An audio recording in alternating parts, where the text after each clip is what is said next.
কি এমন সোনায় বাঁধানো প্রোডাক্ট দিয়ে মেকআপ করলে গো, সেটার জন্য এত কাঁড়ি কাঁড়ি টাকা চার্জ দিতে হবে? এই তো 2-3 ঘন্টা মেকআপ, তার জন্য এত টাকা? বাপরে বাপ! এরকম জানলে তো আমার বৌমাকে আমি এখানে মেকআপই করাতাম না। কি এই ধরনের হাবভাব অনেক ক্লায়েন্টের বাড়ির লোকজনই কিন্তু অনেক সময় করে থাকে, আর আমার মনে হয় যে এই অভিজ্ঞতার সম্মুখীন আমরা কম বেশি মেকআপ আর্টিস্টরা হতেই থাকি। তো আজকে এই বিষয় নিয়েই কথা বলবো, তোমাদের সাথে গল্প করব। Hello, this is me Antara Bandyopadhyay from AntsMakeover makeup studio and academy. তার আগে বলি যে মিষ্টি মেয়েটাকে তোমরা স্ক্রিনে দেখতে পাচ্ছ, আমার আজকের ক্লায়েন্ট যে থাকে হচ্ছে বেহালা পেরিয়ে যে মহেশতলা আছে ওইদিকে। তো ওখানে আমি গেছিলাম ব্রাইডাল মেকআপ করতে। আসলে আজকে ছিল এই মুসলিম ব্রাইডের রিসেপশন লুক। তো আমি গিয়েই প্রথমে জিজ্ঞাসা করলাম যে তোমার কীরকম লুক লাগবে। এই মিষ্টি বোনটা আমাকে বলল যে আমার একটুখানি সিম্পল সাটেল একটা লুক চাই, আর সারা বছরই ওর স্কিনে অনেক বেশি স্পেটিং হয়, তো সেই কারণের জন্য যেন ওয়াটারপ্রুফ একটা বেস ওকে দেওয়া হয় যেটা একেবারে লং লাস্ট করবে। তো আমি বললাম ঠিক আছে, চলো তোমাকে সিম্পল অথচ গর্জিয়াস এলিগ্যান্ট একটা লুক আমি দেব, যেটা তোমার আউটফিটের সঙ্গেও ভালো যাবে, আর তার সঙ্গে আমি তোমাকে ফুললি ওয়াটারপ্রুফ একটা বেস মেকআপ দেব। আর আশা করি তোমার যতই সোয়েটিং হোক না কেন, তোমার মেকআপের জায়গাতেই থাকবে, কোনোভাবে মেকআপ কিন্তু ডিস্টার্ব হবে না। তো এই বলে ওর মেকআপটা আমি শুরু করে দিলাম, এবং এই ক্লায়েন্টটা না এত মিষ্টি আর এত শান্ত ছিল, মানে বিশ্বাস করো, মানে ডিউরিং মেকআপ আমাকে 1 সেকেন্ডের জন্য বিরক্ত করেনি। ইভেন এত চুপচাপ, এত লো ভয়েসে কথা বলে। আমি ওকে বারবার জিজ্ঞাসা করছি যে দেখো আমি কিন্তু এটা লাগাচ্ছি, তোমাকে আইল্যাশ লাগাচ্ছি বা এটা করছি, তোমার কোনো অসুবিধা হচ্ছে না তো, তুমি কমফোর্টেবল ফিল করছো তো? মানে ও উল্টে আমি যাতে কমফোর্টেবল ভাবে দাঁড়িয়ে কাজ করতে পারি, ও সেটাই বারবার দেখছিল। এতটাই মিষ্টি। ওর বাড়িতে অলরেডি ওর এক দিদির কাজ আমি করেছিলাম, যার ছবি আমার এই পেজেতে প্রোফাইল পিকেতে দেওয়া আছে, রুবিনা।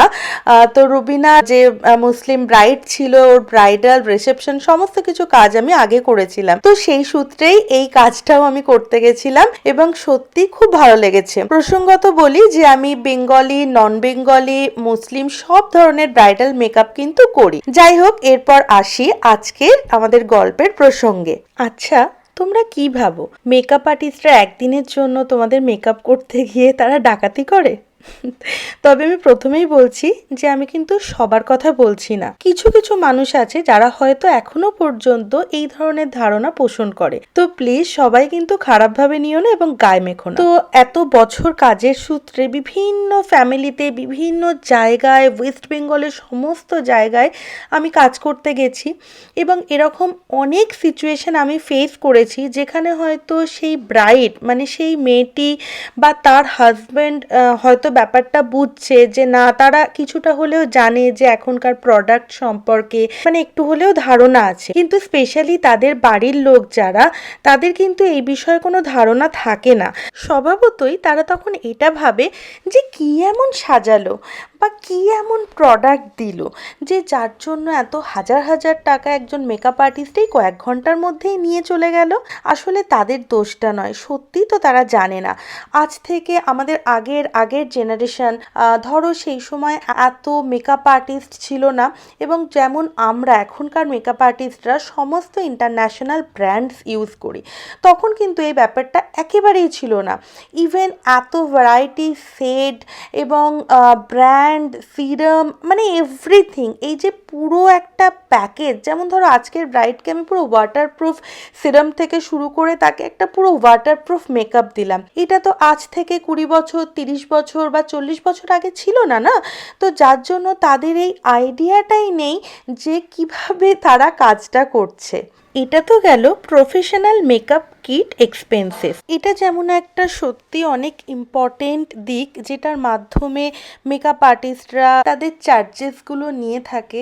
অনেক ধরনের ইন্টারন্যাশনাল ব্র্যান্ডস আছে যেগুলোর প্রাইস কিন্তু অনেক হাই। ক্লায়েন্টের চাহিদা এবং বেস্ট রেজাল্ট আনার জন্য কম বেশি এখন সব মেকআপ আর্টিস্টরাই এই এক্সপেন্সিভ প্রোডাক্টগুলো ইউজ করে। আর তাছাড়া এইটা একটা দিক, এটা বাদ দিয়েও কিন্তু প্রত্যেক মেকআপ আর্টিস্টের যোগ্যতা, তার এক্সপিরিয়েন্স, তার হাতের কাজ এগুলোর উপরেও ডিপেন্ড করে সে কতটা চার্জ নেবে।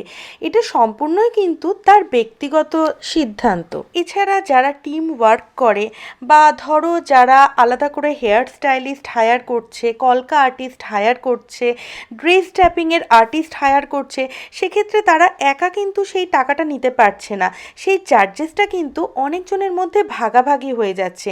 এছাড়া ট্রাভেলের খরচা এবং অন্যান্য কিছু তো আছেই। সুতরাং বুঝতে পারছো একজন মেকআপ আর্টিস্ট কিন্তু শুধুমাত্র টাকার অঙ্কটা দিয়ে তাকে বিচার করলে হবে না।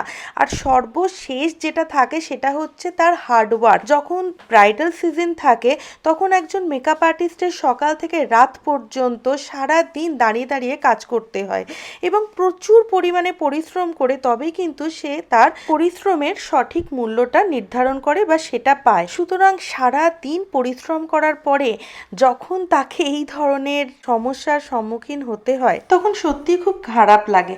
তবে আই হোপ তোমরা এর পর থেকে এটা বুঝবে। এই দেখো, গল্প করতে করতে আমার ব্রাইড তো প্রায় রেডি হয়ে গেল। ওর হেয়ারটা করে দেবো, ব্যাস তাহলেই একদম কমপ্লিট হয়ে যাবে। ও ঠিক যেরকম চেয়েছিল সেরকম সোবার, সিম্পল, গর্জিয়াস, এলিগ্যান্ট একটা লুক ওকে আজকে দেবার চেষ্টা করেছি। আমার তো খুব ভালো লেগেছে ওর লুকটা। আর তোমরা জানিও তোমাদের কেমন লাগলো। যাদের সামনে বিয়ে তারাও যদি এরকম ভাবে মেকওভার করতে চাও, মনের মতো করে সাজতে চাও, তাহলে অবশ্যই স্ক্রিনে দেওয়া নাম্বারে যোগাযোগ করে নিও। আমি সবসময় আছি তোমাদের পাশে। যদি ফেসবুক থেকে দেখো তাহলে অবশ্যই ফলো করে দিও পেজটা। আর যারা ইউটিউব থেকে দেখছো কি করবে, সাবস্ক্রাইব করে দেবে, যাতে এরকম সুন্দর সুন্দর ভিডিও আরও অনেক নিয়ে আসতে পারি। তোমাদের লাইক, কমেন্ট, শেয়ার, সাবস্ক্রাইব অনেক অনেক আমাকে ইন্সপায়ার করে। আজকে আসি, টাটা, বাই। সবাই খুব ভালো থেকো আর সবাইকে ভালো রেখো। আর কিছু ছবিও শেয়ার করলাম, দেখে অবশ্যই কিন্তু নিচে কমেন্ট করে জানিও কেমন লাগলো। যাবার আগে